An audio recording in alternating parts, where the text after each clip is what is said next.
अस्सलाम वालेकुम first year students. Exercise 9.3 का ये लेक्चर नंबर 2 है, क्योंकि पहले लेक्चर में मैंने क्वेश्चन नंबर 1 और 2 करवाया था और आपको इसकी फंक्शनल वैल्यूज़ जो होती ट्रिग्नोमेट्रिक रेशोज़ की वो कैलकुलेट करने के लिए टेबल समझाया था। अब उसी से आगे फर्दर चलते हैं।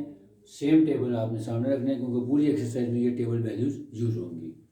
आज क्वेश्चन नंबर 3, क्वेश्चन नंबर 4 करेंगे और फिर इंशाल्लाह फिर क्वेश्चन नंबर 5 और 6। Let's start. Question number 3. If theta is equal to 30 degree and theta is equal to 45 degree, यानी थीटा की वैल्यू दी हुई है 30 डिग्री और 45 डिग्री पे, और वेरिफिकेशन करनी है part 2 cos 2 theta is equal to cos square theta minus sine square theta. आपने 30 डिग्री 45 डिग्री सुना, ये दो शॉर्ट क्वेश्चन हैं। यानी पहले हमने 30 डिग्री से वैल्यूज निकालनी है और वेरिफिकेशन करनी है कि दोनों साइड्स इक्वल होती हैं। फिर थीटा की जगह 45 डिग्री पुट करेंगे और फिर दोनों साइड्स को इक्वल करेंगे। पहले हम लिखेंगे put theta is equal to 30 degree, तो cos 2 थीटा था तो cos 2 into 30 degree is equal to cos square 30 degree, यानी cos 30 डिग्री का whole square minus sine 30 degree का होल स्क्वायर। अब cos 2 इंटू 30 का हो जाएगा cos 60 डिग्री, और cos 30 और साइन 30 की वैल्यूज यहाँ से टेबल से हम प्लेस कर देते हैं। cos 60 डिग्री की वैल्यू आ रही है 1/2 और cos 30 डिग्री की वैल्यू आ रही है √3/2। इसी तरह साइन 30 की वैल्यू आ रही है 1/2। तो यहाँ पे वैल्यूज पुट कर दी। अब इसके बाद इसको ओपन करें, √3/2 का होल स्क्वायर लेंगे तो हो जाएगा 3/4 माइनस 1/2 का स्क्वायर लिया तो ये आ गया 1/4। तो 1/2 इज इक्वल टू 3 माइनस 1 करेंगे तो 2/4 और फिर इसकी कटिंग करेंगे तो 1/2, यानी लेफ्ट हैंड साइड और राइट हैंड साइड इक्वल आ गए। Now putting theta is equal to 45 degree, cos into 2 into 45 degree is equal to cos 45 degree का whole square minus sine 45 degree का होल स्क्वायर। 2 into 45 हो जाएगा cos 90 degree is equal to cos 45 की value put की 1/√2 का whole square minus sine 45 degree की भी सेम वैल्यू थी 1/√2 का होल स्क्वायर।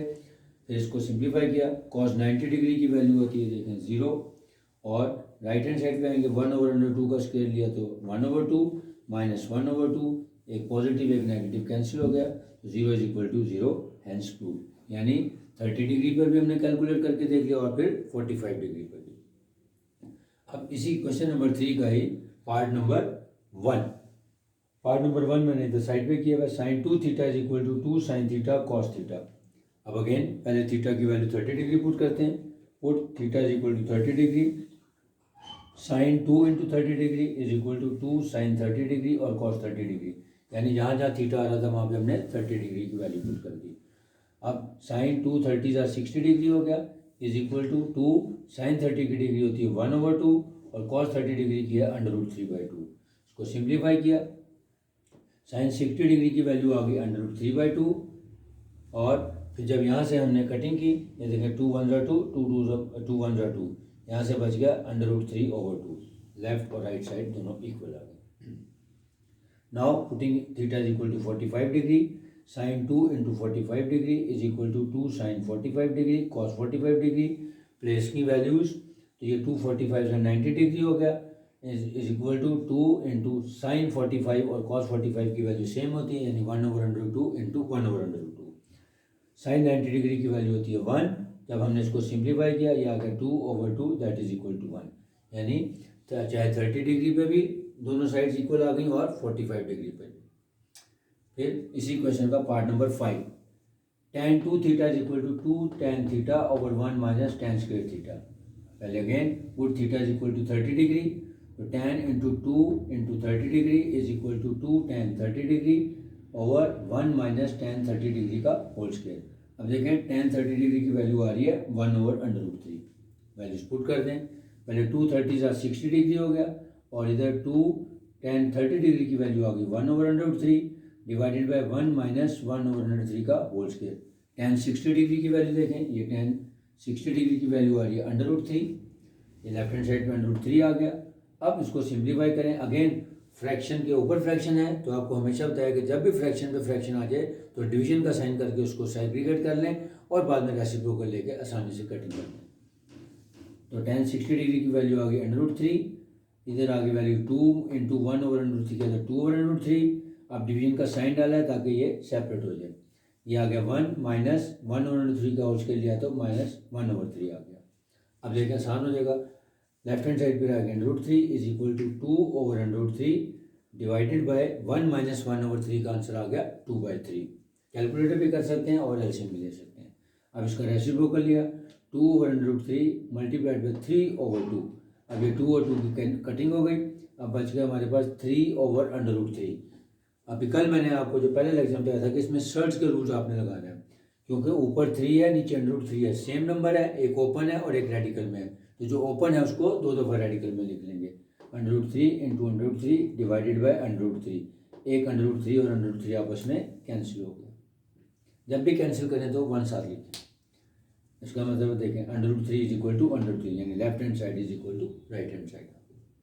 उसके बाद क्वेश्चन नंबर 4 क्वेश्चन नंबर 4 में कहा है find the value of x, और एक वेरिफिकेशन के लिए उसने इक्वेशन दी हुई है। इक्वेशन क्या दी हुई है, tan square 45 degree minus cos square 60 degree is equal to x sin 45 degree, cos 45 degree और tan 60 डिग्री, और वैल्यू फाइंड करनी है हमने x की। इसका मतलब क्या होगा कि हम लेफ्ट हैंड साइड और राइट हैंड साइड दोनों को अलग अलग करेंगे, क्योंकि अगर आप इकट्ठा करेंगे तो थोड़ा क्वेश्चन लंबा है तो संभालना मुश्किल हो जाएगा, लेकिन आप दोनों साइड को अलग अलग करके भी कर सकते हैं और इकट्ठा भी कर सकते हैं। मेरे पास स्पेस की कमी थी, लिहाजा मैंने लेफ्ट और राइट करके किया। पहले ले लेते हैं left hand side, tan square 45 degree minus cos square 60 degree. अब tan 45 डिग्री की वैल्यू क्या आ रही है 1, और फिर cos 60 डिग्री की वैल्यू क्या आ रही है 1/2। वैल्यूज पुट कर दी, 1 का होल स्क्वायर माइनस 1/2 का होल स्क्वायर, 1 का होल स्क्वायर लिया 1 आ गया, माइनस 1/2 का होल स्क्वायर लिया तो 1/4, तो 1 माइनस 1/4 आ गया 3/4। ये लेफ्ट हैंड साइड का मेरा आंसर आ गया। नाउ राइट हैंड साइड पे लिखेंगे x sin 45 degree, cos 45 degree और tan 60 डिग्री।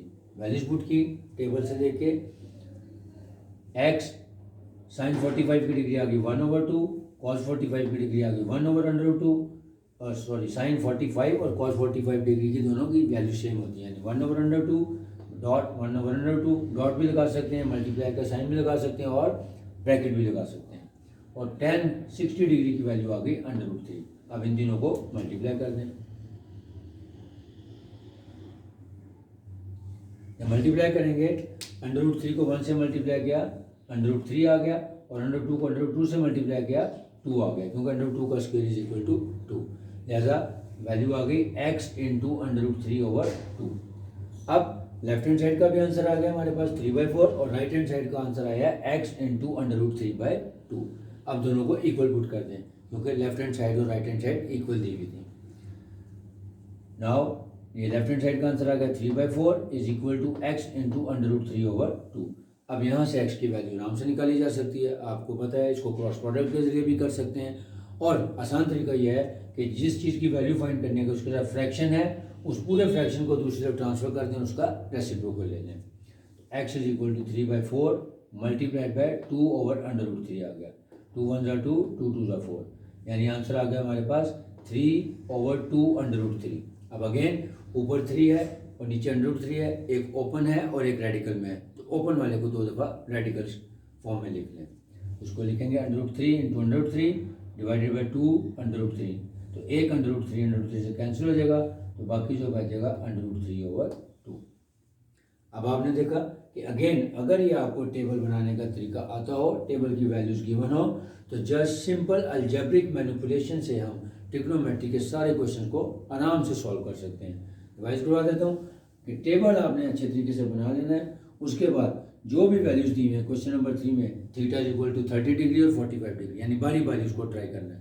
पहले 30 डिग्री की वैल्यू पुट करेंगे, और फिर जब वो दोनों साइड इक्वल आ जाएंगी, फिर आप 45 डिग्री की वैल्यू पुट करके देखेंगे तो भी दोनों साइड इक्वल आ जाएंगी।